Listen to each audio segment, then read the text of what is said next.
ઉધના વિસ્તારમાં ગેસ સિલિન્ડરની ચોરી કરનાર ચોરને લોકોએ મેથી પાક ચખાડ્યો હતો। સુરત શહેરના ઉધના વિસ્તારની કાશીનગર સોસાયટીમાં ગેસ સિલિન્ડરની ચોરીની ઘટના બની હતી, જેમાં એક ચોર રિક્ષામાં આવ્યો હતો અને ગેસ સિલિન્ડર ભરેલા ટેમ્પોમાંથી 3 ગેસ સિલિન્ડર ઉઠાવી ફરાર થઈ ગયો હતો। આ સંપૂર્ણ ઘટના સીસીટીવી કેમેરામાં કેદ થઈ ગઈ હતી।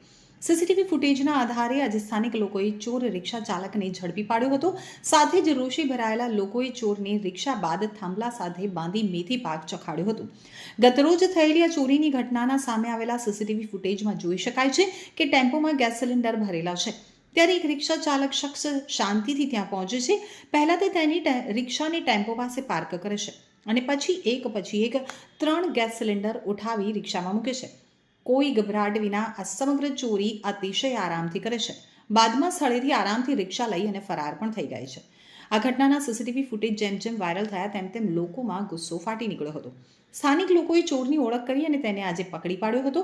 જો કે પોલીસ આવે તે પહેલા જ લોકો પોતે જ ન્યાય આપી દેવાના મૂડમાં આવી ગયા હતા અને ચોરને તેની જ રિક્ષામાં બેસાડી બાજુના ખૂણા સુધી લઈ જવામાં આવ્યો હતો। અહીં તેને એક થાંભલા સાથે બાંધી માર મારવામાં આવ્યો હતો। લોકો એક પછી એક તેને ધપાટ મારતા હતા તો કેટલાક વિડીયો બનાવી રહ્યા હતા। કેટલાક લોકો તો ઉલટા સવાલ પૂછતા હતા કે કેટલા સિલિન્ડર લેવા આવ્યો હતો, જે બાદ સ્થાનિકોએ આખરે ચોરને ઉધના પોલીસને હવાલે કર્યો હતો।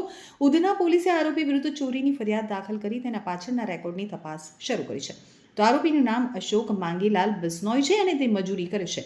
હાલ ગામ ડુંડી આનંદ બિલ્ડિંગ 204 સુરતમાં રહે છે અને મૂળ ગામ જારોદા તાલુકો મેડતા સિટી નાગોર રાજસ્થાનનો રહેવાસી છે।